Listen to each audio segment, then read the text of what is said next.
Plus d'1 milliard de musulmans se prosternent et élèvent une prière à Allah 5 fois par jour.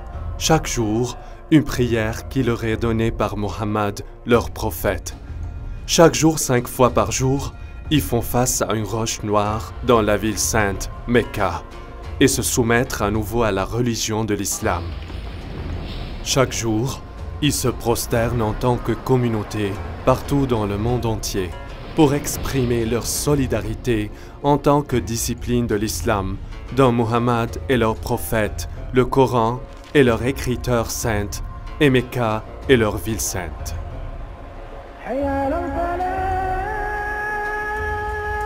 Cependant, comme les découvertes archéologiques commencent à pointer vers une histoire différente, qu'ils étudient sérieusement et qui s'opposent aux vérités autour de la fondation de l'islam, s'ils ont raison, quelles seront les implications de cela sur les musulmans aujourd'hui? Nous avons des moyens à notre disposition qui n'ont jamais été disponibles auparavant. La technologie moderne nous permet de reconstituer les premières années de l'islam et de comprendre les données qui ont intrigué les histoires pour des années. À travers le monde entier, les universités, les musées et les bibliothèques mettent des livres et des manuscrits anciens sur le réseau Internet afin que les chercheurs puissent y accéder. Maintenant, nous pouvons accéder à ces anciens manuscrits avec seulement quelques clics sur la souris. Aujourd'hui, les académiciens et les amateurs peuvent vérifier avec précision via satellite les emplacements et les détails qu'auparavant nécessitent d'énormes dépenses et efforts. Aujourd'hui et pour la première fois, une nouvelle ère de recherche entourant la fondation de l'islam voit le jour et nous pouvons enfin regrouper les événements qui se sont déroulés réellement à la péninsule arabique il y a 1500 ans.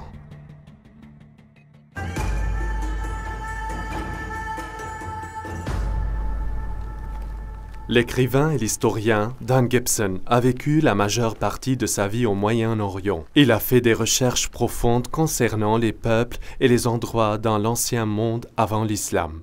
Je suis venu la première fois en Arabie au début de mes vingtaines et j'ai passé plus que 30 ans à découvrir tous les coins de cette partie formidable et étonnante du monde et regrouper des preuves d'une nouvelle théorie radicale que je pense va changer notre compréhension de l'histoire. Des années d'études et de recherches m'ont permis de conclure que le lieu d'apparition de l'islam n'est pas celui que les historiens réclament et que dans les premiers écrits islamiques se trouvent des preuves et des références qui révèlent la vérité du mystère de la vénérable Mecca. En 2002, j'ai eu l'occasion de participer à une conférence sur les études nabatéennes organisée ici par l'université Al-Hussein bin Talal. Lors de la conférence, j'ai eu l'occasion de discuter avec les grands archéologues de l'Arabie saoudite et de la Jordanie. Je leur ai demandé spécifiquement sur l'enregistrement archéologique de la Mecca. Bien qu'ils ne désirent pas dévoiler leur identité ou bien en parler, ils ont avoué qu'il n'y avait aucun registre archéologique à la Mecca avant 800 ans après Jésus-Christ. Je m'attendais vraiment à ce qu'ils défendent la légende, qui dit que la Mecca était une ville fortifiée, pleine de maisons, de jardins, d'édifices publics et des temples, et ils ont dit non, il n'y avait rien de tout ça. Saviez-vous que le nom Mecca est mentionné une seule fois dans tout le Coran? Les savants musulmans font le lien d'autres noms avec Mecca, des noms tels que le lieu de rassemblement interdit, ou la Sainte Maison, ou le lieu de Béka, ou pleurs.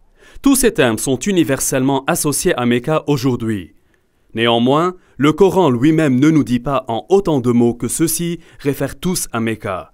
Les savants musulmans ne voient aucune raison de débattre cela, mais au cours des toutes dernières années, certains historiens ont posé de multiples questions. Ils ont noté que Mecca était un endroit inhabité et ne se trouve pas sur l'ancienne route des caravanes.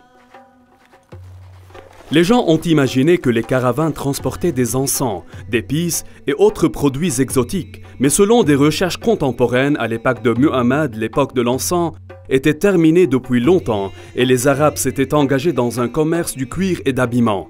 À peine les éléments qui pourraient soutenir une grande ville qui a été décrite comme étant la mère de toutes les villes, mais aussi le centre de la route commerciale. Regardez cette carte. Où est-ce que toutes les routes commerciales se croisent? Il y a 3 endroits dans le nord de l'Arabie qui pourraient être considérés comme le centre de la route commerciale. Ce qui est intéressant est que Mecca n'était pas un point d'arrêt car il n'était même pas situé sur la route des caravanes. Dans ce film, nous allons voir pourquoi il y a un manque total d'archéologie à Mecca à partir de l'époque du prophète Mohammed, pourquoi les descriptions du Mecca ne se conforment pas avec le paysage et comment une ancienne guerre civile islamique avait altéré la vérité sur l'islam. Alors que les musulmans du monde entier croient que leur ville sainte et leurs dirigeants fondateurs vivaient tout à Mecca en Arabie Saoudite, Dan Gibson croit que la preuve effectivement indique ailleurs. Au cours de mes études d'histoire arabe, je suis tombé sur beaucoup de preuves qui ne pointent pas à Mecca, mais vers le nord de l'Arabie comme le lieu fondateur de tout l'islam. Jusqu'à présent, personne n'a jamais mis en question que Mecca est la ville sainte de l'islam. Chaque musulman croit qu'il devrait prier vers la roche noire à Mecca. Mais des années d'études et de nombreux voyages à toutes les parties de la péninsule arabique m'ont conduit à une nouvelle compréhension radicale de l'histoire islamique. Je crois que dans le processus de compréhension de l'histoire islamique, une erreur fondamentale a été faite. Ce ne fut pas un mensonge délibéré, c'était une malcompréhension de ce qui était arrivé au cours des années de fondation de l'islam. Alors plus tard, les écrivains islamiques ont corrigé ce qu'ils pensaient être une erreur dans les histoires précédentes, quand c'était en fait la vérité. Est-il possible que plus d'1 milliard de personnes qui suivent la religion de l'islam comprennent mal comment et où leur religion a commencé ? Et si c'est le cas, quelles implications cette preuve a sur le musulman moyen qui veut suivre les instructions de son prophète Mohammed? Nous allons examiner une période dans l'histoire et un cadre que peu d'entre nous comprennent. Pendant des siècles, les histoires du monde classique et les empires du Moyen-Orient ont été discutées, mais peu d'effort a été donné à l'histoire de l'Arabie. Cette ignorance est vraie, pas seulement de l'Ouest, mais aussi des Arabes eux-mêmes. Le prophète Mohammed est né en 570 après Jésus-Christ, dans un temps et lieu que peu de gens savent aujourd'hui. Son grand-père et son père étaient des marchands nabatéens, et Mohammed lui-même a épousé une femme marchande. Un jour, Mohammed méditait dans une grotte et un ange le visitait. L'ange lui a enseigné des paroles de louange à Allah. Plus tard, sa femme a convaincu Mohammed que c'était un ange vraiment, qu'il est appelé d'être le prophète de Dieu. Au cours de sa vie, il a eu beaucoup de visites de ce même ange, et chaque fois il y avait une nouvelle révélation. Ces révélations de l'ensemble de la durée de vie de Mohammed ont été groupées à ce que nous connaissons aujourd'hui, le Coran. Adel Shamari a étudié l'islam au collège islamique au Koweït. Au fil des années, lui et Dan ont formé une bonne amitié et ont souvent trouvé eux-mêmes attirés dans une profonde discussion sur la foi et de son histoire. Le message de Muhammad était « Il y a un seul Dieu et Muhammad est le dernier prophète de Dieu ».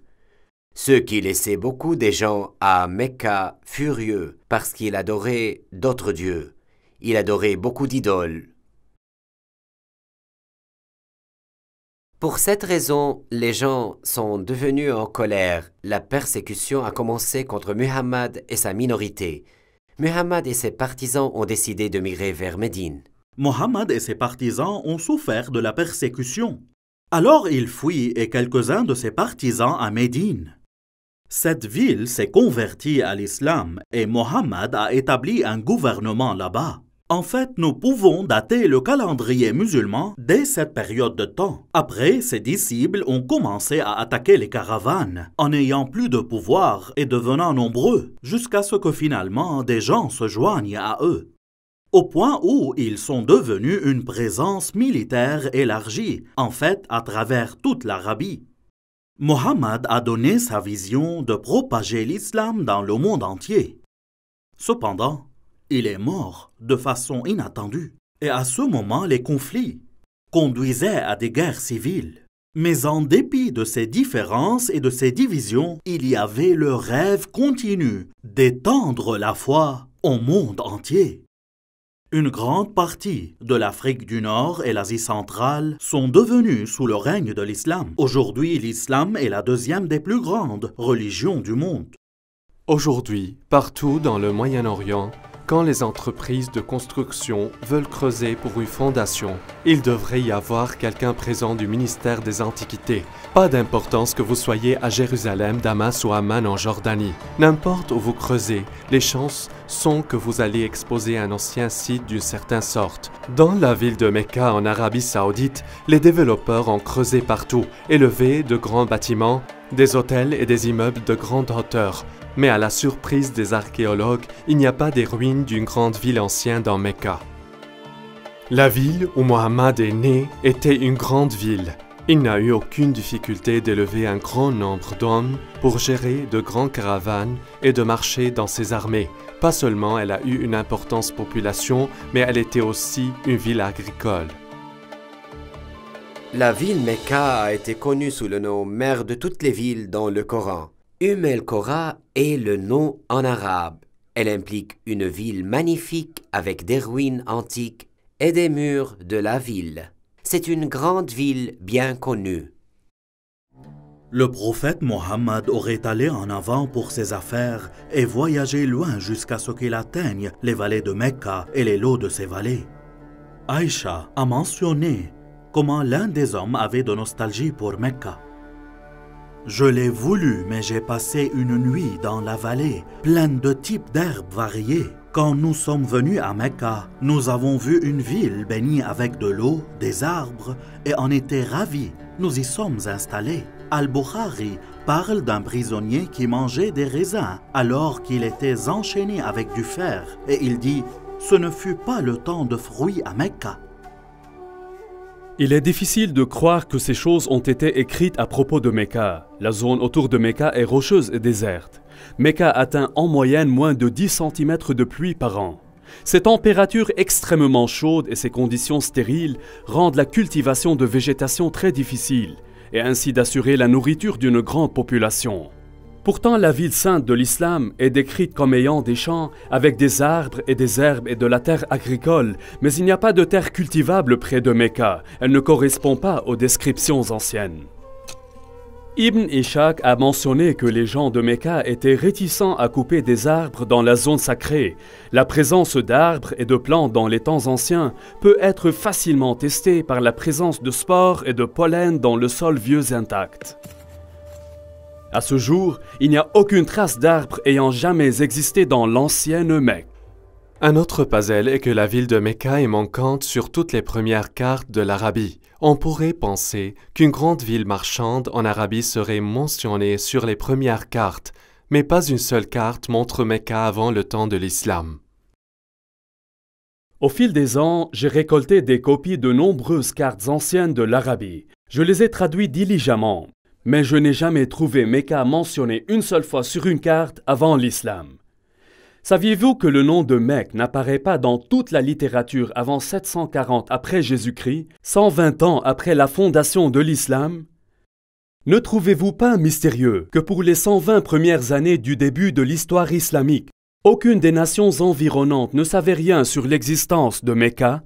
Comment une grande ville qui pourrait soulever des milliers d'hommes dans son armée, une ville qui avait l'agriculture, les arbres, l'herbe, les fruits et les raisins, peut être manquée par d'autres nations.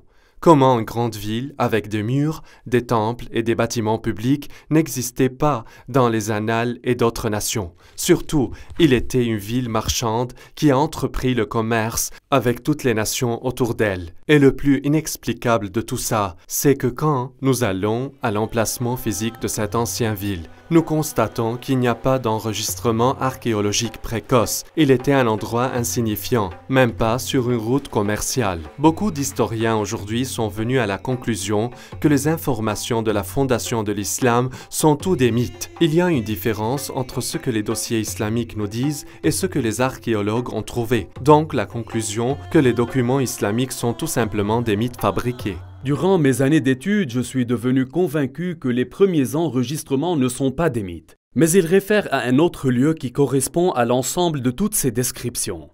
Personnellement, je crois que Muhammad est né et a grandi dans un autre endroit, et que les musulmans font face à la mauvaise direction quand ils prient.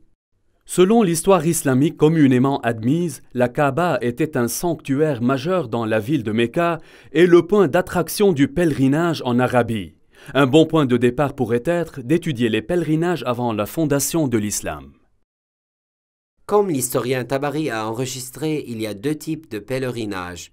Le Hajj et la Umrah. Le grand pèlerinage et le petit pèlerinage. Le grand-père de Muhammad s'habituait à effectuer la Umrah avant l'islam. Cette Umrah avant Mohammed était à un moment où le pèlerinage arabe aura eu lieu à un endroit connu sous le nom de lieu rassemblement interdit. Cet emplacement a occupé plusieurs idoles païennes. Ces noms étaient présents avant l'islam. Et les musulmans utilisent les mêmes noms aujourd'hui. Ces noms sont de l'extérieur. Ils ne sont pas islamiques.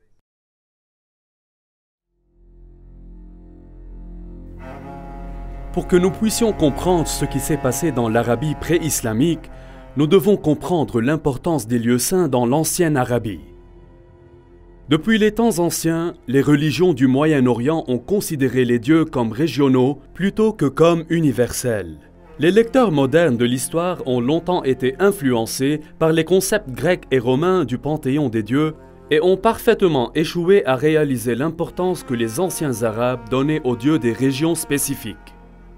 Pour les anciens Arabes, il y avait des dieux qui vivaient en Mésopotamie, des dieux qui vivaient en Égypte et les dieux qui vivaient en Grèce et ainsi de suite.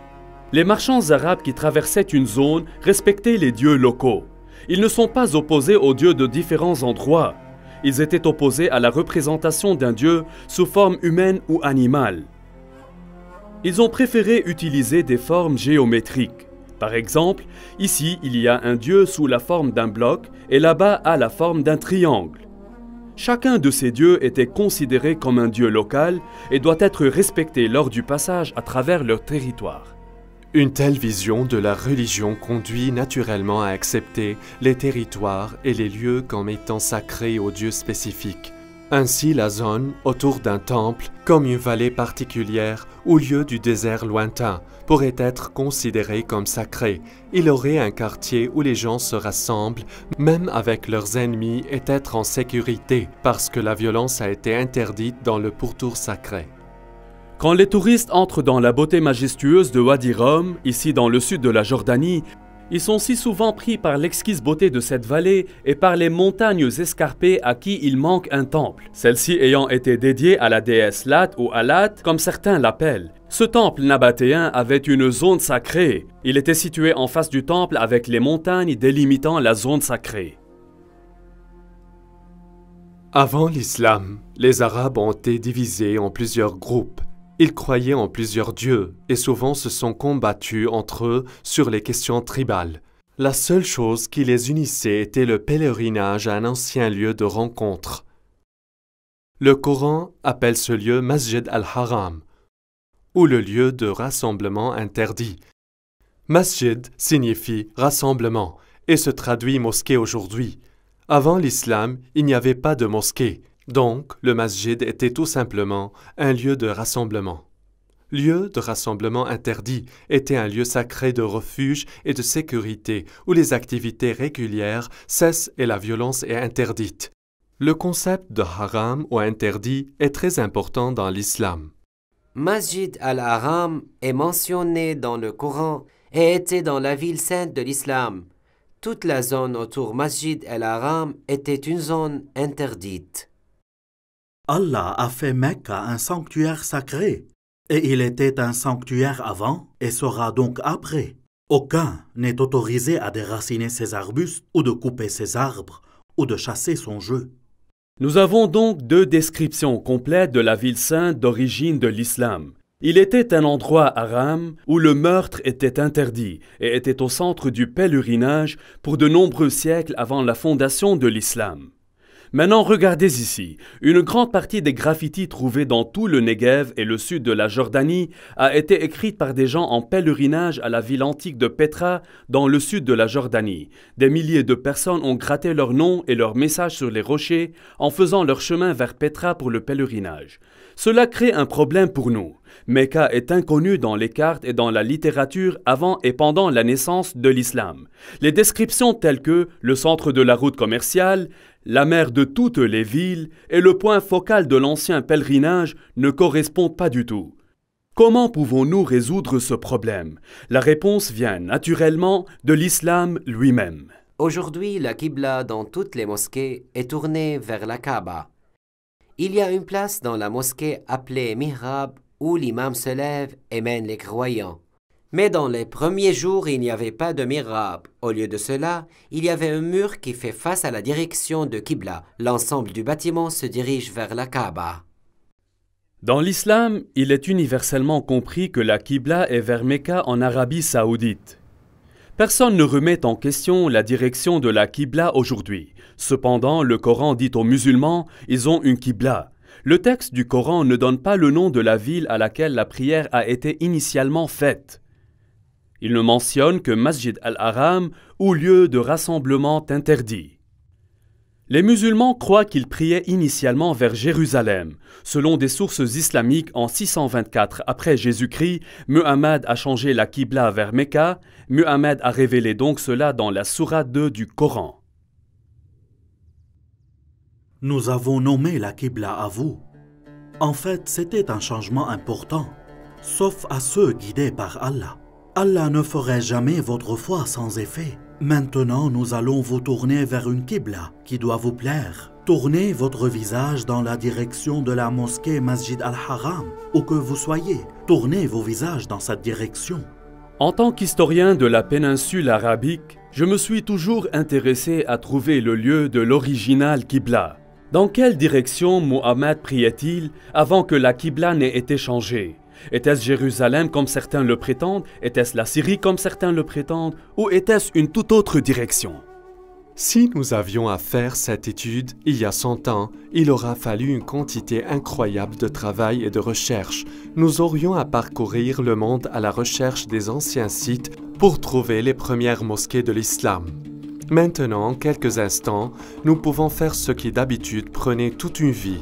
Google Earth nous permet d'examiner les sites de l'espace et les sites web comme ArcNet qui peuvent nous transmettre les résultats de toutes les recherches faites par des centaines d'étudiants et des professeurs. Nous pouvons examiner les structures en fonction de divers critères. Nous choisissons les bâtiments islamiques, on les organise par date dans une liste chronologique, ensuite on détermine quand ils ont été construits et vérifier la direction de leur Qibla pour déterminer quand elle a changé. Déterminer la direction de Qibla n'est pas une science exacte. Certaines des premières mosquées comme celle-ci n'étaient pas exactement des carrés. Alors les chercheurs doivent trouver le mur de la Qibla et projeter de 90 degrés à partir de ce mur. Parce que les premiers bâtiments ne sont pas carrés, nous ne pouvons pas utiliser les parois latérales ou les parois arrière.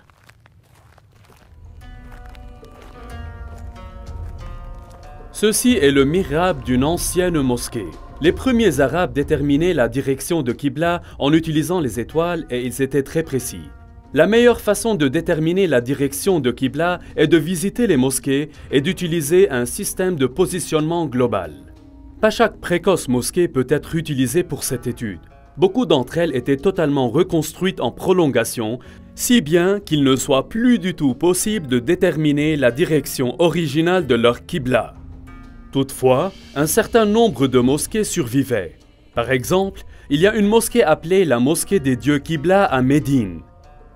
L'histoire de l'islam nous dit que celui qui menait les prières dans cette mosquée même lui a été dit du changement de la Qibla. Ainsi, il s'est retourné et a commencé à prier vers Mecca. La question est, à quoi il faisait face initialement? Les musulmans ont une réponse toute prête, en direction de Jérusalem. Aujourd'hui, la mosquée des deux Qibla fait face à Mecca, mais en 1987, la mosquée a été complètement démolie afin d'être reconstruite. Au cours du processus de construction, l'ancienne fondation a été révélée et ils ont découvert qu'il y avait un mur de la Qibla qui faisait effectivement face au nord, généralement vers Jérusalem. Et donc les musulmans croyaient initialement que la Qibla est vers Jérusalem. Il y a un moyen simple afin de mettre ça en test. Si nous revenons aux premières mosquées qui ont été construites où nous pouvons identifier leur direction de prière, nous pouvons les tracer sur une carte et voir si leurs lignes se convergent. Elles pointent vers les directions différentes. Elles pointent toutes vers Jérusalem. Elles pointent toutes vers un autre lieu. Après la mosquée des dieux Qibla en Arabie Saoudite, il y a 11 autres mosquées survivantes que nous pouvons examiner. Celles-ci sont situées en Chine, Égypte, le sud de la Jordanie et le Liban, le centre de la Jordanie, le Yémen, Israël, Irak, Jérusalem, la Cisjordanie et enfin le Liban. Si nous suivons l'ordre dans lequel elles ont été construites, la deuxième mosquée survivante a été construite à Guangzhou en Chine. Guangzhou est le nom moderne pour ce qui était connu par la ville de Canton. Lorsque Marco Polo est arrivé à cette ville en 1300 après Jésus-Christ, il a découvert plus de 100 000 commerçants arabes et persans qui y vivaient. Les Arabes faisaient du commerce avec les Chinois pour des centaines et des centaines d'années. Tout cela est bien documenté. Et Abi Waqqas, un oncle de Muhammad, a voyagé en Chine pour une mission commerciale. Et selon les manuscrits chinois, il a construit une mosquée pour les Arabes à Canton en 627 après Jésus-Christ, ou 6 ans après la fondation de l'islam. J'ai examiné personnellement cette mosquée et j'ai utilisé un appareil GPS pour déterminer la direction de Qibla de la mosquée. Ce que j'ai trouvé était surprenant. Cette mosquée ne fait pas face à Mecca. Elle fait face à 12 degrés au nord de Mecca, ce qui signifie qu'elle ne fait pas non plus face à Jérusalem. Sa Qibla passe au sud de Jérusalem. La mosquée suivante a été construite en 641 après Jésus-Christ, environ 20 ans après la fondation de l'islam dans la ville de Fostat, juste à l'extérieur du Caire. Cette mosquée a été reconstruite et agrandie plusieurs fois, de sorte qu'aujourd'hui la fondation d'origine n'est plus évidente. Cependant, une description du plan du sol original de la mosquée a survécu, et les dossiers islamiques nous disent que la première Qibla faisait face à l'est et plus tard a dû être corrigée vers le sud, vers Mecca. Le suivant bâtiment islamique survivant est le palais de Omeyyade, construit ici à Umayma, dans le sud de la Jordanie. Vers 700 après Jésus-Christ ou environ 80 ans après la fondation de l'islam, la famille Abbas a construit ici une grande maison. Cette maison n'avait pas une zone spéciale pour la mosquée, plutôt les croyants s'alignaient ici dans la cour pour la prière. Cette maison a une direction de Qibla, mais pas en direction de Jérusalem. L'année suivante, une nouvelle mosquée a été construite à Baalbek au Liban. Notez que sa Qibla ne pointe pas vers Mecca. Un an plus tard, les Omeyyades construisent un grand lieu impressionnant ici sur la citadelle à Amman en Jordanie. Cette mosquée se dirige vers le sud et Mecca est ici. Après quelques années, en 705 après Jésus-Christ ou 84 ans après la fondation de l'islam, les musulmans ont construit la grande mosquée de Sanaa, dans la capitale du Yémen. Bien que cette mosquée se dirige en général vers Mecca, en fait, elle se dirige un peu à l'ouest de Jérusalem. L'année suivante, en 706 après Jésus-Christ, les dirigeants des Omeyyades musulmans construisent Kirbat al-Minya, un grand complexe de palais en Israël sur les rives de la Galilée. Ce complexe de palais avait une chambre spécifique utilisée comme une mosquée. Selon une inscription mise sur une passerelle, il a été construit 87 ans après la fondation de l'islam par le souverain musulman El-Walid. Ce bâtiment et sa mosquée ne font pas face à Jérusalem. Cette même année, les musulmans ont aussi construit la mosquée Wassit en Irak. À l'origine, les archéologues ont affirmé que cette mosquée faisait face à Jérusalem. Pourtant, d'autres recherches ont montré que ce point de mosquée se dirigeait vers le sud de Jérusalem. La mosquée suivante est la mosquée Al-Aqsa à Jérusalem même. Cette mosquée n'est pas le temple d'Homme, mais plutôt la vieille mosquée au sud de la coupole. Cette mosquée est déjà à Jérusalem, mais elle a aussi un Qibla. Et il ne pointe pas vers Mecca. La mosquée suivante que nous atteindrons a été construite en 724 après Jésus-Christ, 103 ans après la fondation de l'islam. Celle-ci est la mosquée Khirbat al-Mafjar, près de Jéricho, dans la vallée de la Jordanie. Ce palais a été construit près de la fin de la dynastie des Omeyyades. En regardant le plan d'étage, nous pouvons voir que le palais et sa mosquée font face au sud plutôt que vers Mecca. Cette même année, une mosquée a été construite à Anjar, environ 58 km de Beyrouth. Elle a été construite près de la fin de la période omeyyade, et pas plus de 30 ans plus tard, elle est tombée en ruine et a finalement été abandonnée. Comme elle n'a jamais été reconstruite, on peut facilement déterminer la direction de Qibla, qui ne pointe pas vers Mecca ou Jérusalem. Maintenant, nous allons mettre tout cela ensemble sur une seule carte. Le résultat est étonnant. Au cours des 100 premières années de l'islam, 100% de toutes les mosquées survivantes que nous avons localisées jusqu'à maintenant font face à une place dans le sud de la Jordanie plutôt que de Mecca, du nord-sud et ouest. Toutes les mosquées se dirigent vers un seul endroit. Ce n'est pas une petite erreur dans la détermination de la direction de Qibla, car toutes visent spécifiquement un seul endroit. Directement sous ce point se situe l'ancienne ville de Petra. C'est une ville qui est bien connue pour nous aujourd'hui. Elle est un site touristique populaire. Les touristes viennent de partout dans le monde pour admirer les grands temples et les monuments de cette ville. Serait-ce que Petra est la mère de toutes les villes décrites dans le Coran? Elle a été au centre des anciens pèlerinages arabes. Alors Petra pourrait être aussi le lieu de naissance de Mohammed et la ville fondatrice de l'islam. Dan, c'est étrange. Vous dites que c'est Petra, mais Bukhari dit que c'est Jérusalem. Que devons-nous penser? Comment pouvons-nous accepter cela quand Bukhari dit que c'est Jérusalem? Chaque bon musulman me dit que les musulmans se sont habitués à prier en faisant face à Jérusalem. Ils le savent parce que Bukhari leur a dit ça. Et je suis d'accord. Bukhari dit que c'était Jérusalem. Mais Bukhari a écrit cela 200 ans après Muhammad. Et il l'a écrit plus de 100 ans après que le changement de Qibla a eu lieu.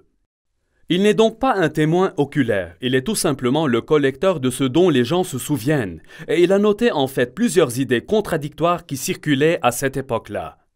Alors que certaines personnes ont été en train d'offrir la prière du matin à Quba, un homme est venu et a dit « Un ordre coranique a été révélé à l'apôtre d'Allah ce soir, qu'il doit faire face à la Kaaba à Mecca. Alors vous aussi, vous devez tourner vos visages vers elle. » À ce moment, leur visage était vers la Syrie. Et en entendant cela, ils se tournèrent vers la Kaaba de Mecca. Je crois que Muhammad, tout en vivant dans Médina, il priait en se dirigeant au nord vers Petra, qui était dans la province romaine de Syrie. Au moment où Bukhari recueillait ces histoires, les gens avaient oublié Petra, et tout le monde se souvenait que leurs grands-parents priaient vers la Syrie. Dan, le Coran nous dit que Masjid el-Haram est en Mecca. Alors, où est l'emplacement réel? Ceux qui apportent l'argument à propos de Mecca posent un point intéressant. Je suis d'accord que dans la littérature islamique, le nom Mecca est synonyme de la première ville sainte de l'islam. Lorsque Muhammad était un jeune homme, les gens ont décidé de reconstruire la Kaaba. Dans les décombres, ils ont trouvé plusieurs blocs de construction avec des inscriptions écrites en syriaque, la langue des Nabatéens. Et ils ont trouvé un juif qui pourrait leur traduire. « Je suis Allah, le Seigneur de Mecca. Je l'ai créé le jour que j'ai créé le ciel et la terre, et formé le soleil et la lune, et je l'ai entouré avec 7 pieux anges.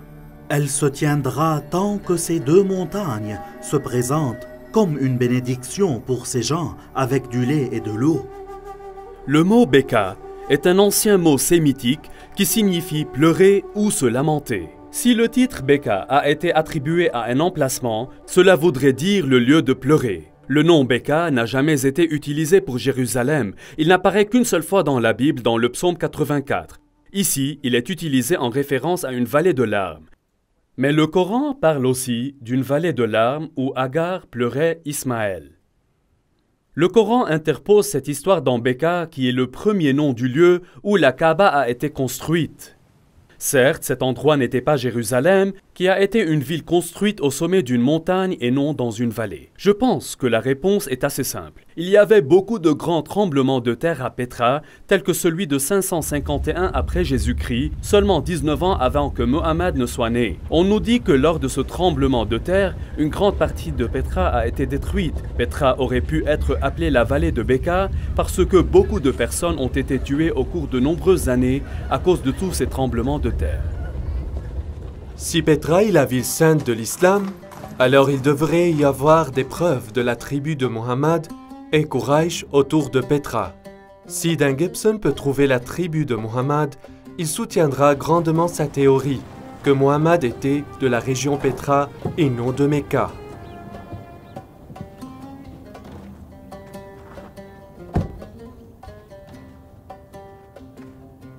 Il y a longtemps, celle-là a été connue comme la ville de Awar ou Oumema, comme elle est connue aujourd'hui.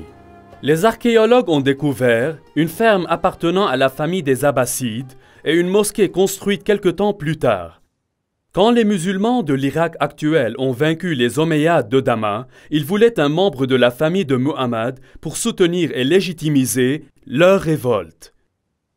Et alors, ils sont venus ici pour Oumema, 27 000 de Petra. C'était là qu'ils ont trouvé la famille de Muhammad et la tribu Quraysh. Ils ne vont pas à Mecca en Arabie Saoudite ou bien à Médine. Ils sont venus ici, à Oumema, 27 000 à l'extérieur de Petra. C'est là où ils ont trouvé la tribu Quraysh et la famille de Muhammad, pas en Arabie Saoudite. Jusqu'à présent, nous avons découvert que les premiers mosquées de l'islam toutes faisaient face à la ville antique de Petra. Mais est-ce que la ville de Petra s'adaptait aux descriptions islamiques de la ville sainte d'origine de l'islam? Il y a une histoire racontée par tous les premiers biographes de Muhammad, qui concerne Abdallah, le père de Muhammad. Un jour, il travaillait dans le champ et venait à la maison avec de la boue sur ses mains. Il va vers sa première femme et dit « Couche avec moi », mais elle a refusé parce qu'il était sale. Alors il est sorti, s'est lavé et est allé vers sa deuxième épouse, Amina. Elle est devenue enceinte et de cette façon, Muhammad est né. Ce qui est important pour nous dans cette histoire est que tous les premiers auteurs ont utilisé le même mot pour la saleté sur les mains d'Abdullah. Ils utilisent tous un mot arabe pour le sol, en particulier le sol d'un terrain ou d'un champ cultivé. Le problème est, il n'y a pas de terre cultivable près de Mecca. Cependant, quand nous arrivons à Petra, nous découvrons que Petra avait l'eau, les champs et les arbres. Selon les archéologues, il y avait des jardins publics et privés, ainsi que l'eau courante était amenée dans la ville par des aqueducs et des pipes en terre. Les archéologues ont décrit les arbres fruitiers, les vignes et les jardins existants dans l'ancienne Petra. Même aujourd'hui, il y a des parcelles de terre cultivées entre Petra et Al-Baïda qui est à 5 km. En analysant le sol antique, les chercheurs ont découvert, il y a seulement 100 années, que les collines autour de Petra ont été couvertes d'arbres comme le chêne, le genévrier, la pistache et la caroube. Non seulement la ville sainte possédait des arbres et des champs, mais elle était aussi une ville fortifiée. Ibn Ishaq dit « Et ils l'ont entouré comme il était à côté de l'un des murs de Mecca ». Maintenant, c'est très déroutant, car Mecca n'avait pas de mur de ville. Certains pensent que peut-être ce fut une maison dans Mecca. Mais Ibn Ishaq dit expressément « les murs de Mecca ». Mais Mecca n'a pas été une ville fortifiée. Alors quoi à propos de Petra? Petra a été construite dans une vallée. De chaque côté de la vallée, il y avait de grandes montagnes avec des falaises. Ces falaises étaient comme les murs de la ville. Ainsi, les habitants de Petra construisent des murs d'une falaise de montagne à une autre falaise de montagne, à la fois de ce côté de la vallée et de l'autre aussi. Donc Petra avait des murs de la ville.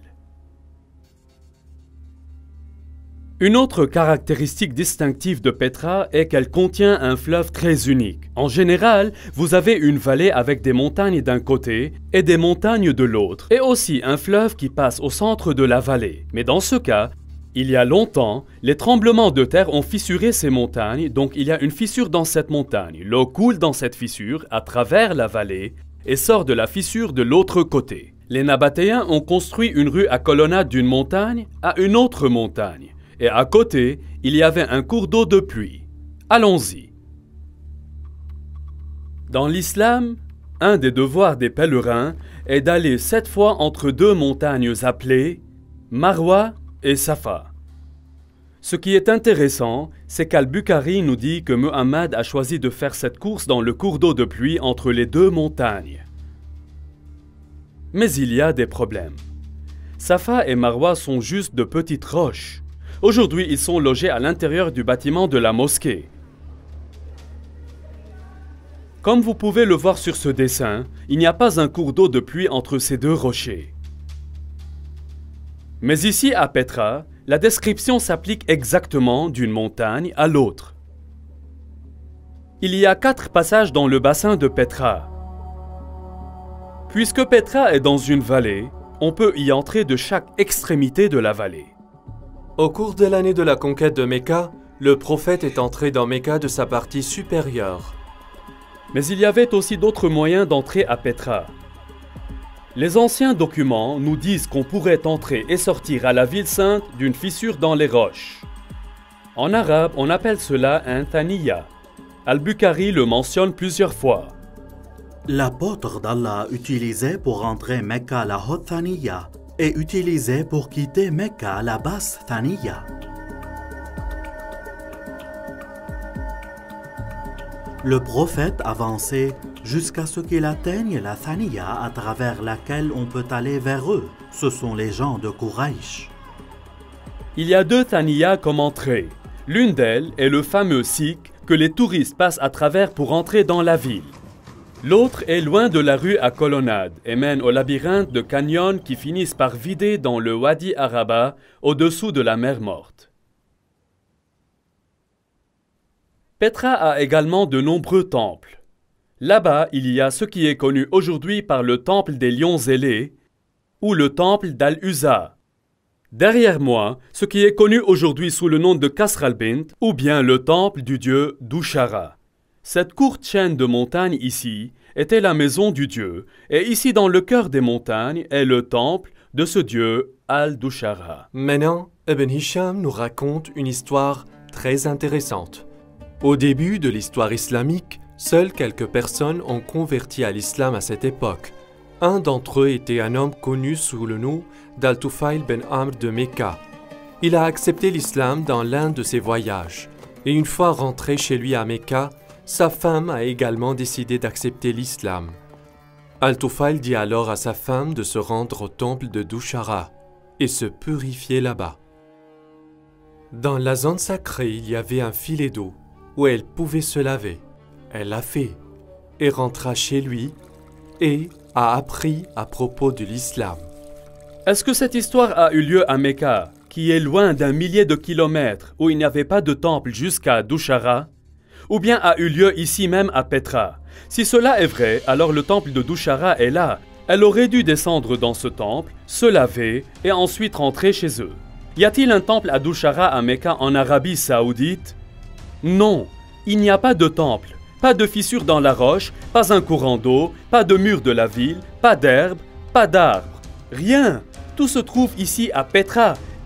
Et pour les 100 premières années, toutes les mosquées dans tout le monde islamique visent ici, Masjid al-Haram, lieu de rassemblement interdit ici, à Petra. Il n'y a aucune autre ville dans le monde qui s'adapte si parfaitement à cette description. Al-Khattab avait tellement harcelé Zayed et l'a forcé à se retirer dans la partie supérieure de Mecca et s'est arrêté dans la montagne de Hira, face à la ville.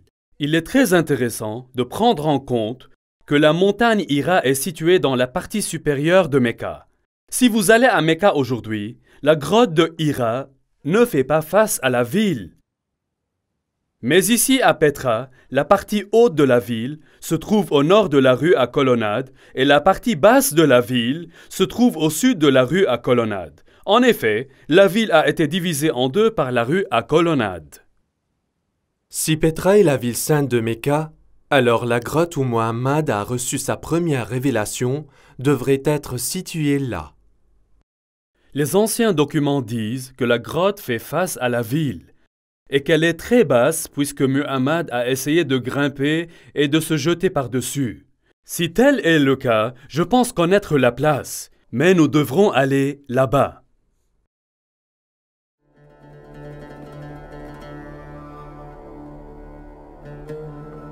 Ici, dans cette grotte, nous pouvons voir qu'il y a beaucoup de différents dieux-blocs.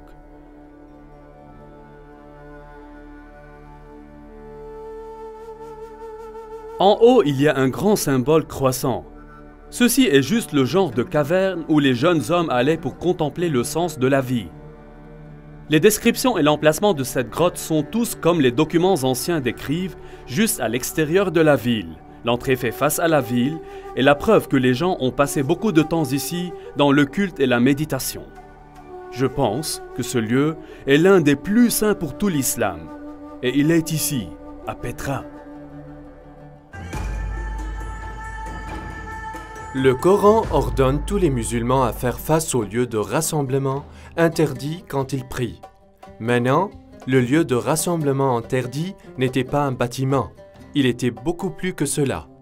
Il fut une grande zone marquée avec des pierres spéciales. Ces pierres ont marqué la frontière autour de la zone sacrée. C'est interdit de tuer à l'intérieur de cette zone, même les oiseaux. Maintenant, quel genre de pierre auriez-vous besoin pour marquer une telle zone? Si vous aviez seulement de petites pierres rondes, elles seraient perdues parmi les autres pierres du désert. Elles devaient être les plus grosses pierres, et il devrait y avoir quelque chose de spécial à leur sujet dont vous saviez avec certitude que ce fait la limite de la zone sacrée. Aujourd'hui à Mecca, il n'y a pas des roches de frontières. Les historiens ont longtemps pensé à quoi se ressemblent ces pierres marqueurs, mais ils semblent avoir été perdus dans les années qui se sont écoulées depuis. On peut être qu'elles n'étaient jamais là. Si Petra est la ville sainte d'origine de l'islam, alors bien sûr les pierres spéciales ne seraient pas à Mecca. Elles seraient à Petra. Il y a une caractéristique sur Petra qui est absolument fascinante. Chaque fois que les touristes viennent à cette ville, ils passent par un certain nombre de pierres cachées, connues sous le nom rocher djinn. Ceci est un nom de fantaisie qui leur est donné par les bédouins locaux. Ce qui est très intéressant est qu'il y a plus de 20 de ces grosses pierres carrées marquant toutes les entrées de la ville. Est-ce possible que ceci marque le sanctuaire interdit? Peut-être que c'est la raison qu'elles ne sont pas situées à Mecca?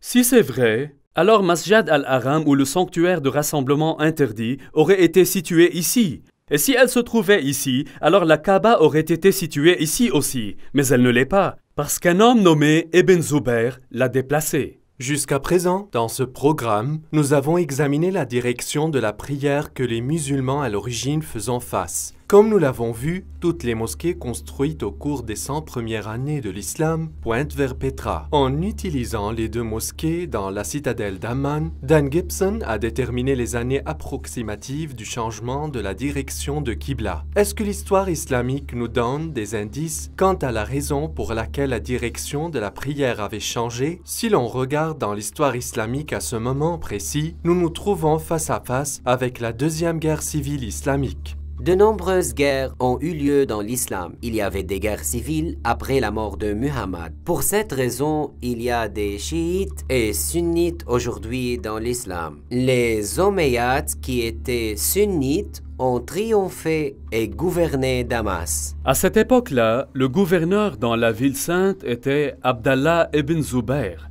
Il a été malheureux particulièrement. Pour lui, la ville sainte était la ville la plus importante de l'islam, la mère de toutes les villes. Mais les dirigeants omeyyades ont choisi Damas comme la nouvelle capitale et beaucoup de gens étaient mécontents de la corruption et des luttes intestines à Damas. En 683 après Jésus-Christ, environ 64 ans après la fondation de l'islam, Ibn Zubayr se déclare lui-même calife dans la ville sainte et c'est ainsi qu'a commencé la deuxième guerre civile islamique. Les Omeyyades ont fortement réagi et envoyé une armée contre la ville sainte. Ibn Zubayr a ensuite fait une chose choquante. Il a détruit la Kaaba, l'ancien sanctuaire saint de l'islam. Ibn Zubayr avait démoli le sanctuaire Kaaba jusqu'à ce qu'il l'ait nivelé au sol et a creusé sa fondation. Puis, il a placé la pierre noire à côté d'elle dans une cage en bois et une bande de soie. Les Omeyyades se sont battus contre Ibn Zubayr et ses compagnons. Mais après 40 jours, les nouvelles sont arrivées. Le calife à Damas est décédé. Maintenant, les Omeyyades généraux ont insisté que la bataille n'était pas terminée, mais qu'ils doivent retourner à Damas afin qu'un nouveau calife puisse être établi. Les membres de la famille royale des Omeyyades étaient venus à la bataille aussi, et ils ont insisté qu'ils doivent retourner à Damas sous la protection de toute l'armée. Donc toute l'armée s'est avancée. Le problème que nous avons ici est une question de temps. Les dossiers islamiques sont tout à fait clairs que, lorsque le calife est mort, son fils âgé de 13 ans règne à sa place. Al-Tabri, volume 20, nous dit spécifiquement que son fils a survécu seulement 40 jours après la mort de son père, avant que lui aussi ne soit tué. Pendant ce temps, toutes les armées de la ville sainte retournaient à Damas. Maintenant, une armée en mouvement lent aurait pris plusieurs jours pour couvrir le trek de 1400 km à travers le désert de Mecca en Arabie Saoudite pour arriver à Damas en Syrie. Si l'armée pouvait se déplacer de 20 000 par jour, il leur fallait encore 43 jours. Lorsque vous ajoutez le temps qu'a pris le messager pour apporter le message, le temps qu'il a fallu pour l'armée à décider de revenir et de se mobiliser, et aussi la marche de 43 jours, tout simplement il n'y a pas assez de temps. Mecca est trop loin pour être crédible. Toutefois, si la ville sainte était Petra, les distances seraient toutes considérablement réduites. Ce problème de distance empoisonne encore et encore l'histoire islamique. Mecca, en Arabie Saoudite, est tout simplement trop loin pour être compatible avec la plupart des contes dans l'histoire islamique au début. Maintenant, avec l'accalmie dans la guerre, Ibn Zubayr a eu le temps de reconstruire ses défenses et préparer le retour de l'armée omeyyade. Je voudrais vous montrer quelque chose. Voici quelques volumes de l'histoire de l'islam d'Al-Tabri. Al-Tabri a réussi à collecter une quantité massive de matériel et il a écrit à propos de ce qui est arrivé au cours de chaque année de l'histoire islamique. Il a consacré des chapitres entiers, parfois même 2 chapitres à chaque année, mais quelque chose d'étrange s'est vraiment passé. La fameuse bataille pour la ville sainte se déroule sur plusieurs années, mais l'an 70 de l'histoire islamique est d'une grande et réelle importance. Remarquez qu'Al-Tabri a écrit 15 pages décrivant ce qui s'est passé en l'an 69, et 27 pages décrivant ce qui s'est passé aussi en l'an 71. Mais où est l'année 70? Regardez ceci. À propos de l'année 70, Al-Tabri écrivait seulement quelques lignes de texte. N'a-t-il pas trouvé plus d'informations sur cette année, ou est-ce plus tard que les éditeurs ont censuré cette année du dossier d'Al-Tabri? Seulement quelques lignes, mais ce qu'il enregistre nous donne quelques détails existants et croustillants. Il nous dit que Mus'ab ibn Zubayr, apparemment un frère de Abdallah, apporte des équipements à la ville sainte. Est-ce que ces équipements étaient des matériels militaires? Non, il dit qu'il a amené beaucoup de chevaux et de chameaux. Je crois que c'était l'année où les disciples d'Ibn Zubayr se déplaçaient au sud de Petra, dans les déserts de l'Arabie, pour trouver un endroit où ils pourraient tenir contre les forces omeyyades. Tous les détails de cette année ont été retirés de l'histoire d'Al-Tabri, mais nous savons qu'ils ont obtenu beaucoup de chevaux et de chameaux, ce qui n'aurait eu aucun autre but que de déplacer un grand nombre de personnes hors de la ville. Cette accalmie dans la guerre a continué l'année suivante, afin qu'Ibn Zubayr profite de la pause pour entreprendre un projet religieux. Il a décidé de reconstruire la Kaaba. Mais Al-Tabri ne nous racontait pas où la nouvelle Kaaba a été construite. Était-ce à Petra ou bien dans un tout nouvel emplacement plus sûr loin de Mecca? Je crois que la nouvelle Kaaba a été construite en Arabie Saoudite et que la roche noire a été déplacée pour la sauvegarder. Donc même si Ibn Zubayr a perdu la ville sainte, il avait encore la roche et une nouvelle Kaaba. Après qu'un nouveau calife a été établi, l'armée omeyyade se retournait. Cette fois, l'armée était plus grande et les Omeyyades ont apporté de grandes armes de guerre avec eux. Parmi eux, une machine de lancement en pierre appelée Manjanik. La guerre entre Ibn Zubayr et Al-Hajjaj a eu lieu durant 6 mois et 17 nuits dans le creux de Mecca. Yusuf ibn Mahak dit « J'ai vu la Manjanik avec des pierres lancées. Le ciel tonnait et s'éclairait, et le bruit du tonnerre et de la foudre dépassait celui des pierres, de sorte qu'il les a couvries.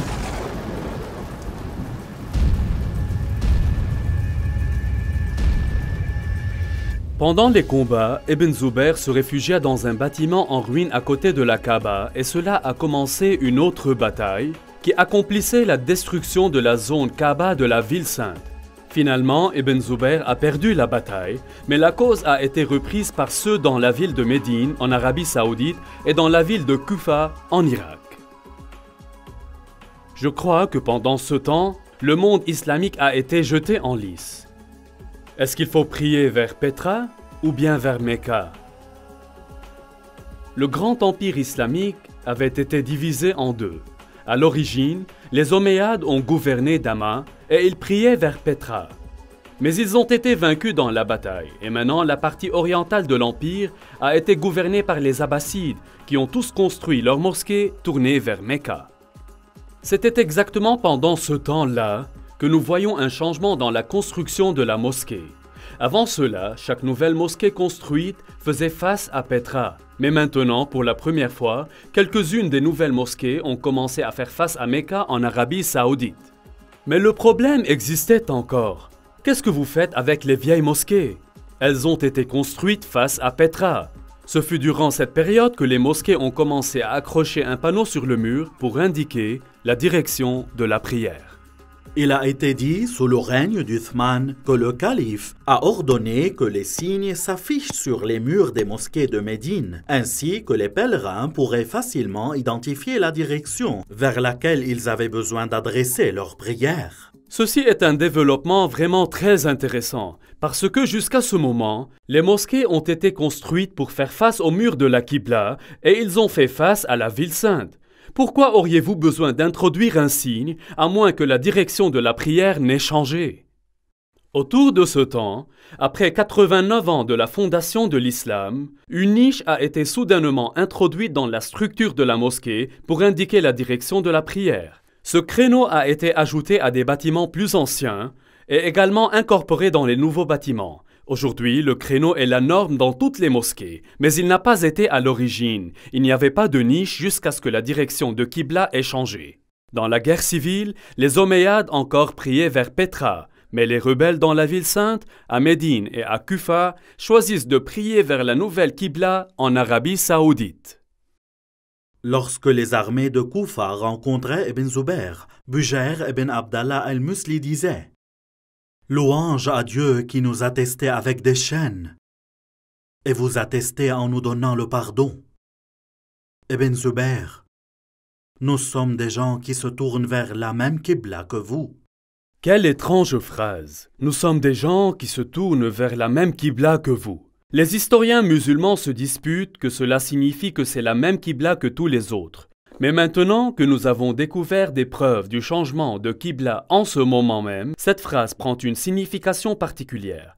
Les habitants de Kufa se joignent à Ibn Zubayr en acceptant son Qibla. C'est essentiel pour comprendre une partie de ce qu'il va avoir lieu plus tard.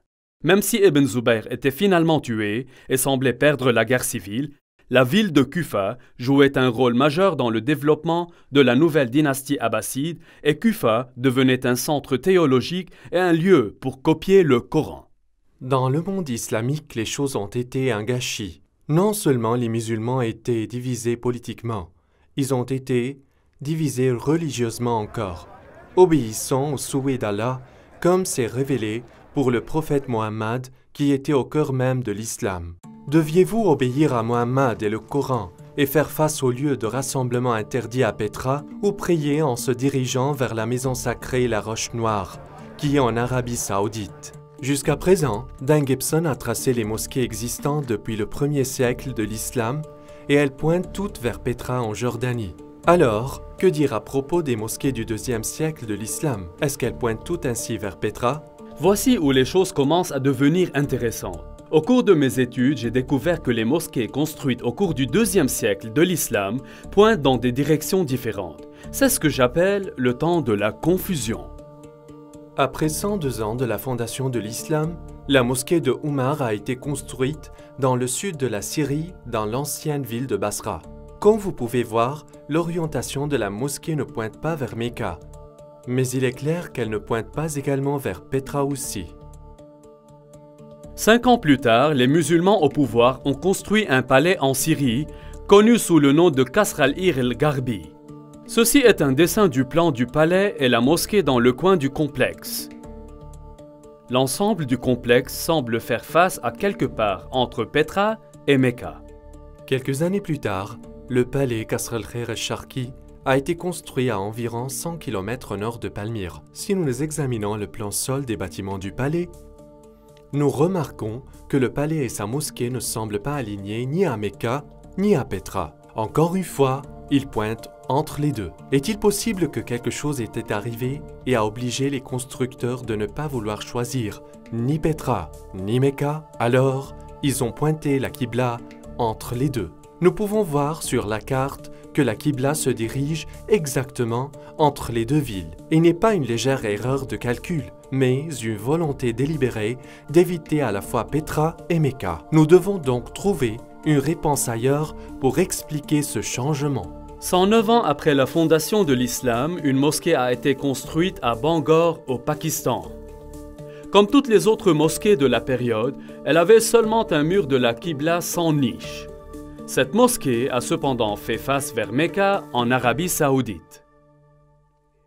Ici, nous avons la première mosquée que nous pouvons identifier comme pointant vers Mecca. Il peut y avoir eu d'autres construites qui n'existaient plus. Mais cette mosquée est importante, car elle est la plus ancienne mosquée survivante que nous pouvons vraiment dire qu'elle fait face à Mecca en Arabie Saoudite. Et ce qui est étonnant, c'est qu'elle a été construite environ 100 ans après la mort de Mohammed. Ceci est très récent pour les historiens musulmans et il va causer à l'histoire islamique traditionnelle toutes sortes de problèmes. L'un des bâtiments les plus importants de notre étude se trouve ici sur la citadelle d'Amman en Jordanie. Ce palais omeyyade a été construit environ 122 ans après la fondation de l'islam.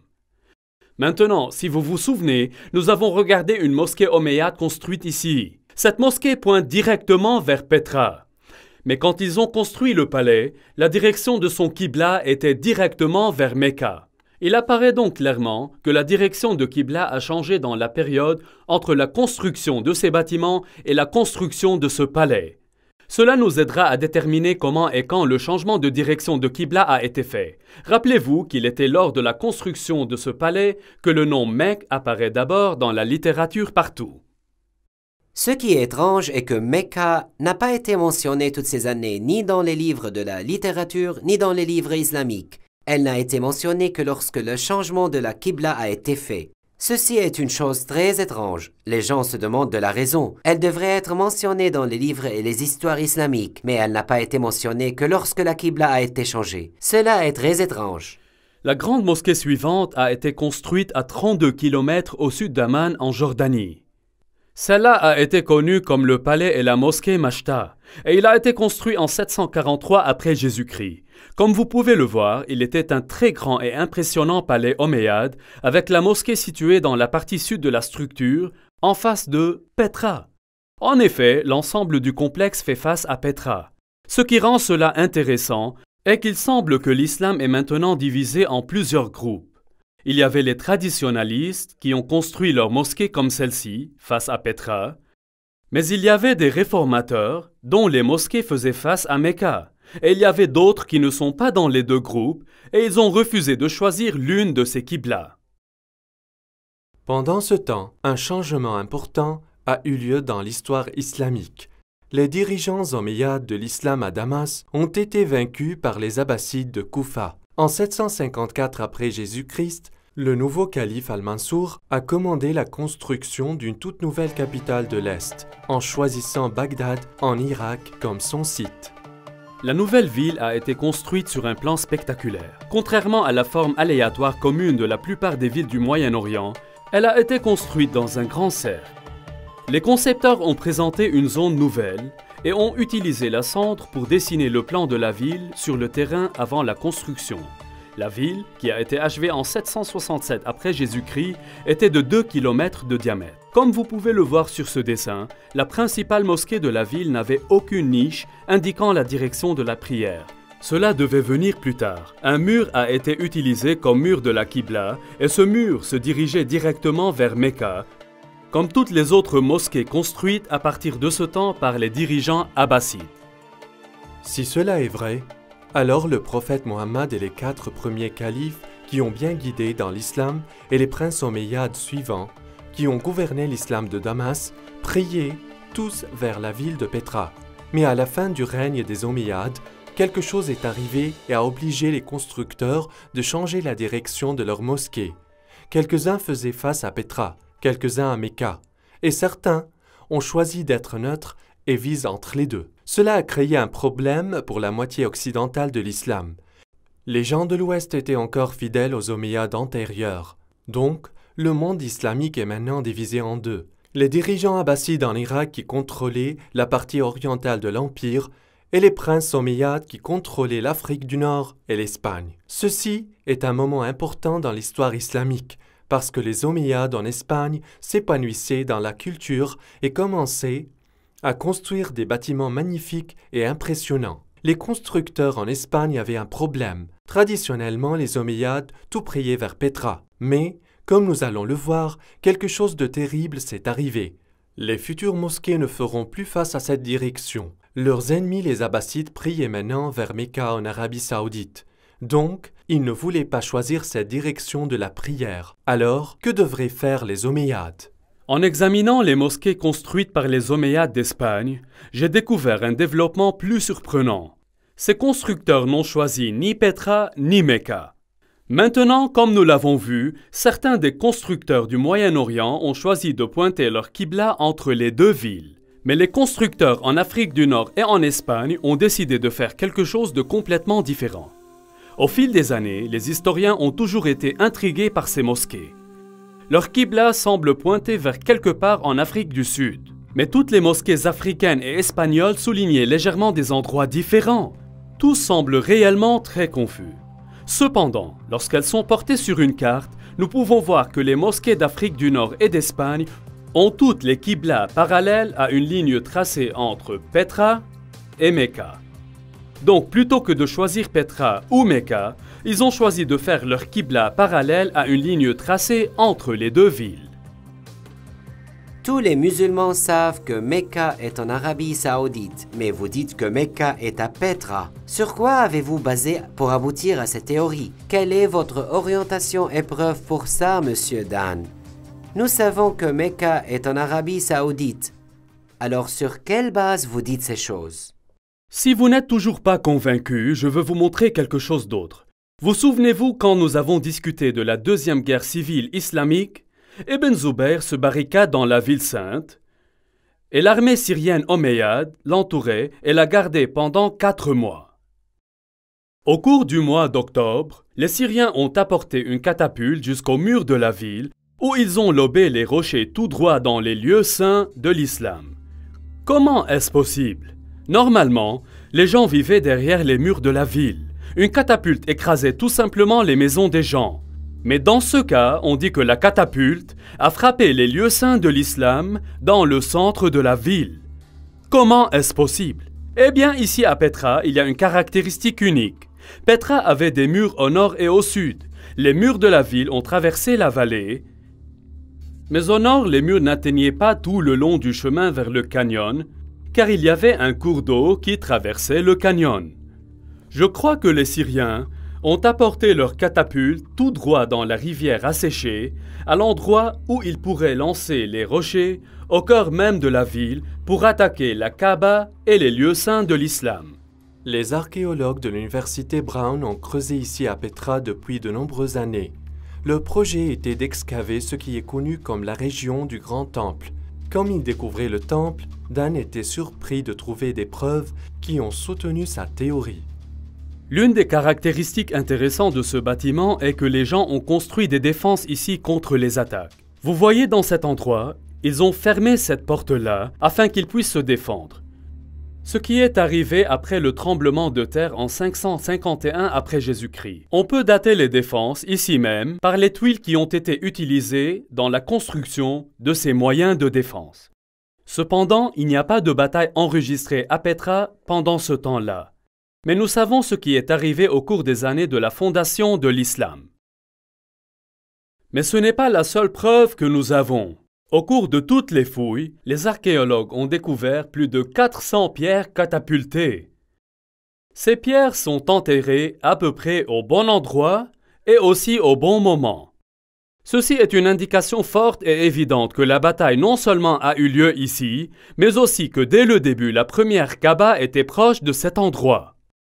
Donc, l'islam a été divisé entre les traditionalistes et les réformateurs. Les traditionalistes ont prié en direction de Pétra en Jordanie, et les réformateurs ont prié vers Mecca en Arabie saoudite. Et d'autres délibérément choisissaient une voie médiane. Comment vont-ils un jour résoudre ce dilemme? Pétra, la ville de pleurs, a subi une calamité fatale. Des tremblements de terre ont secoué la région de Pétra en détruisant les bâtiments, temples et maisons. Les dégâts ont été tellement mauvais que la ville n'a jamais été reconstruite à nouveau. La preuve de cette première Kaaba est disparue maintenant. Les pierres catapultées ont détruit une grande partie et Ibn Zubayr a détruit le reste. En 712, un tremblement de terre a détruit le barrage qui détournait l'eau autour de Pétra. Donc les eaux de crue durant les années ont annulé toutes les preuves qui restaient. Donc, avec la mémoire de Pétra disparaissait de vue, les chroniqueurs de l'histoire islamique ont écrit peu de Pétra et 150 ans plus tard, ils n'ont jamais mentionné le nom de nouveau. Dans le temps, les souvenirs de ces deux endroits se sont fusionnés en un seul, celui de Mecca en Arabie saoudite. À partir de ce temps, tous les Qibla faisaient face ici. Ce ne fut que lorsque les outils archéologiques modernes, photos satellites et Internet ont permis aux historiens, universitaires et aux chercheurs du monde entier de récupérer une image différente. Ceci est une chose étrange. C'est la première fois que j'en ai entendu parler. Voulez-vous vraiment que les musulmans y croient cela? Pourquoi n'est-il pas écrit dans la littérature islamique ou enregistré dans les livres d'histoire? Vous dites que les musulmans ont oublié, intentionnellement oublié. Comment n'est-il pas mentionné? C'est étrange. Afin de comprendre les événements qui ont influencé l'écriture de l'histoire islamique, nous devons effectivement reconnaître plusieurs choses.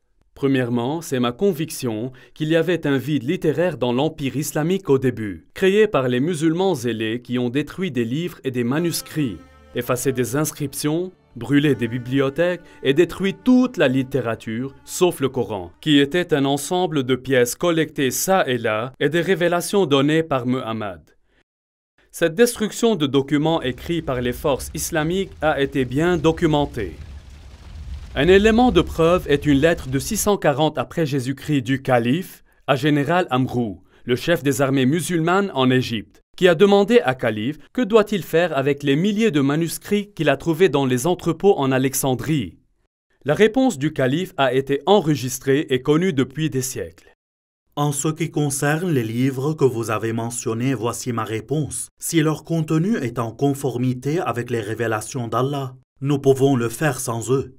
Car dans ce cas, les révélations d'Allah sont plus que suffisantes. Si d'autre part, ils contiennent de la matière non conforme aux révélations d'Allah, il n'y a aucune nécessité de les préserver. Procédez ensuite et les détruire. L'écrivain musulman Ibn al-Kifti nous dit que les livres ont été distribués aux bains publics d'Alexandrie où ils ont été utilisés pour nourrir les poêles qui ont gardé les bains tout à fait réchauffés. Ils disent qu'il a fallu 6 mois pour brûler toute cette matière. Eutychius, le patriarche de Constantinople, a enregistré qu'il y avait 4000 bains qui ont reçu des livres de la bibliothèque d'Alexandrie.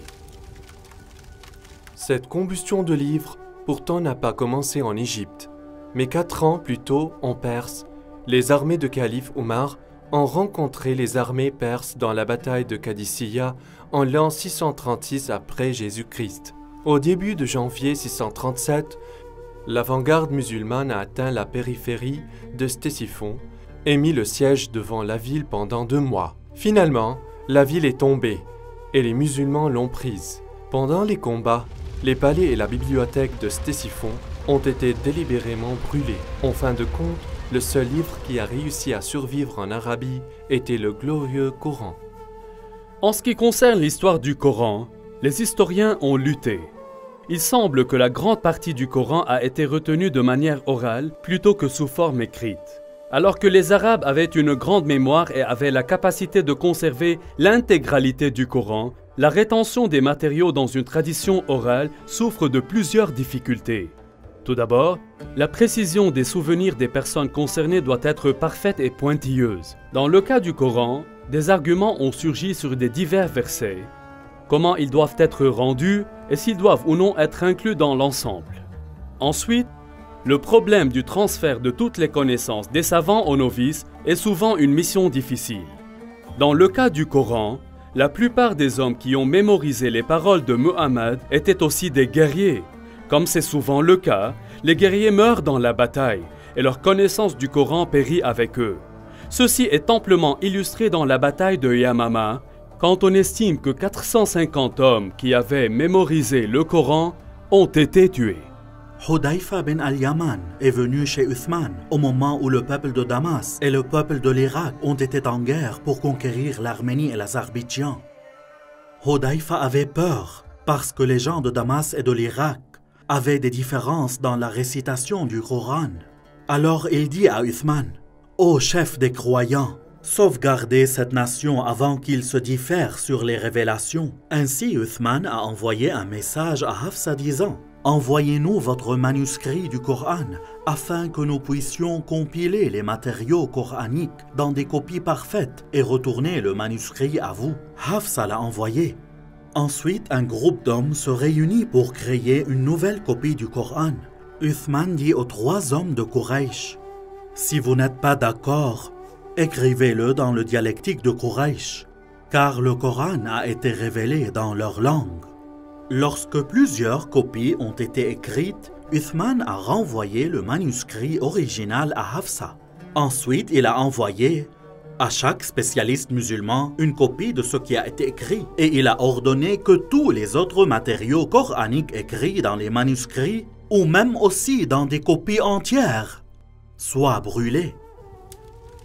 Et la combustion continue. Cette fois, même des matériaux coraniques ont été brûlés. Mais ça n'a pas empêché les disputes sur ce qui devrait ou ne devrait pas être inclus dans le Coran. Lorsque les nouveaux Corans sont arrivés dans les différentes provinces, les gens ont fait valoir contre eux. Saïd ben Tabet a dit, « Un verset de la sourate Ahzab a été manqué en copiant le Coran, et j'avais l'habitude d'entendre l'apôtre d'Allah le réciter. Donc nous en avons cherché et trouvé avec Khuzayma bin Tabit al-Ansari. » Ces 5 ou 6 copies étaient maintenant les seuls Corans dans tout l'Empire musulman. L'ordre qu'a donné Uthman de brûler tout autre matériel coranique a fait disparaître tous les Corans partout, sauf quelques-uns qui ont été soutenus par les gouverneurs régionaux. En effet, tous les livres non musulmans ont été détruits, et les musulmans ont détruit tous leurs propres livres et leurs œuvres écrites, à l'exception des 5 ou 6 exemplaires. Rappelez-vous que l'Empire islamique à cette époque, tendu de l'océan Atlantique à travers le Moyen-Orient, arrivant jusqu'en Afghanistan, et il y avait seulement 5 ou 6 exemplaires du Coran dans tous ces millions de kilomètres carrés. Voilà ce que je veux dire quand je parle d'un vide littéraire. Beaucoup plus tard, une fois que les Abbassides ont pris le contrôle de l'Empire islamique, ils ont reconnu ce vide littéraire et ils décident de le corriger. Le problème était qu'ils avaient l'intention de produire une version abbasside de l'histoire islamique. Donc tous les documents produits et écrits sous le contrôle abbasside reflètent la dernière version politiquement correcte de l'histoire abbasside. Tous ces histoires et hadiths, sur les 250 ou plusieurs années précédentes, ont été collectés, copiés et distribués.